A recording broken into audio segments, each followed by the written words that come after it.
क्या टूट जाएगा मोदी का सपना? क्या लागू हो पाएगा वन नेशन वन इलेक्शन? विपक्ष के विरोध के आगे पस्त हुआ सत्ता पक्ष। जेपीसी को भेजा गया one nation one election bill. Lok Sabha में सुबह से ही गहमा गहमी का माहौल था। लोकसभा अध्यक्ष के दाहिने बैठे सत्ता पक्ष के सांसद और बाईं तरफ बैठे विपक्ष के सूरमा पूरी तरह से आए हुए थे। जैसे जैसे सदन आगे बढ़ रहा था, सर्दी में भी सांसदों की गर्मी बढ़ने लगी थी। जैसे ही अर्जुन राम मेघवाल ने सदन के पटल पर बिल को रखा, विपक्षी खेमे में सुनामी सी आ गई। दरअसल प्रधानमंत्री नरेंद्र मोदी के ड्रीम प्रोजेक्ट एक राष्ट्र एक चुनाव पर पूर्व राष्ट्रपति रामनाथ कोविंद की अध्यक्षता वाली समिति ने एक साथ चुनाव कराने की सिफारिश की थी। इसके बाद केंद्रीय मंत्रिमंडल ने सितंबर 2024 में समिति की सिफारिशों को स्वीकार कर लिया। समिति के सुझाव के आधार पर 2 चरणों में एक साथ चुनाव कराने की सिफारिश की गई है। पहले चरण में लोकसभा और विधानसभा चुनाव एक साथ कराने की सिफारिश की गई है, जबकि स्थानीय निकाय चुनाव आम चुनाव के 100 दिनों के भीतर कराने की बात कही गई है। इतना ही नहीं, समिति ने सभी चुनावों के लिए एक देश एक मतदाता सूची बनाने का भी सुझाव दिया है। सरकार ने संसद के शीतकालीन सत्र में ही इस बिल को पास कराने के लिए मंगलवार को पेश किया। फिर क्या था, बिल के पेश होते ही विपक्ष ने इस बिल का जमकर विरोध किया। संविधान संशोधन के लिए संसद में मामले को फंसता देख सरकार ने बिल को जेपीसी यानी संयुक्त संसदीय समिति को भेजने का फैसला किया।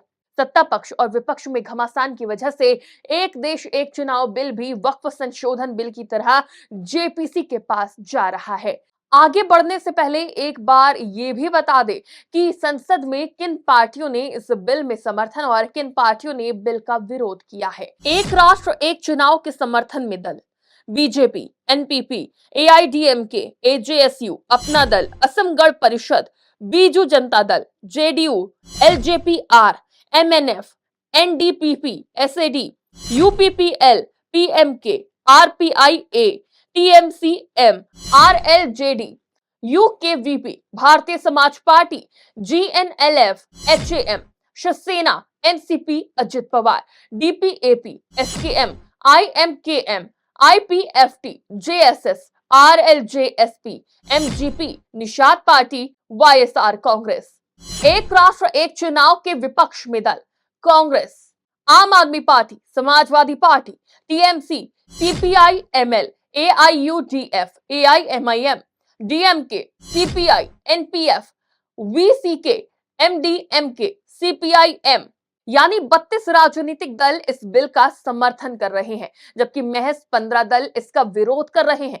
लेकिन इसके बाद भी सरकार ने इस बिल को विपक्ष के विरोध को देखते हुए जेपीसी के पास भेजने का फैसला क्यों लिया, इसके पीछे की कहानी भी समझना जरूरी हो जाता है। क्योंकि एक देश एक चुनाव का संविधान संशोधन बिल पारित कराने के लिए सत्ता पक्ष के पास 2/3 बहुमत होना जरूरी है, और ये आंकड़ा फिलहाल एनडीए के पास नहीं है। ये जानना भी जरूरी होता है कि संविधान संशोधन के लिए विशेष बहुमत की आवश्यकता होती है। ऐसे में दोनों सदनों में सदस्यों का 2/3 बहुमत होना जरूरी है और मतदान में 50% से ज्यादा वोट होना चाहिए।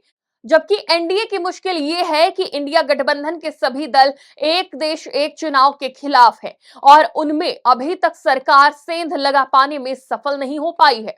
लोकसभा की 543 सीटों में एनडीए के पास अभी 292 सीटें हैं। 2/3 बहुमत के लिए 362 का आंकड़ा जरूरी है।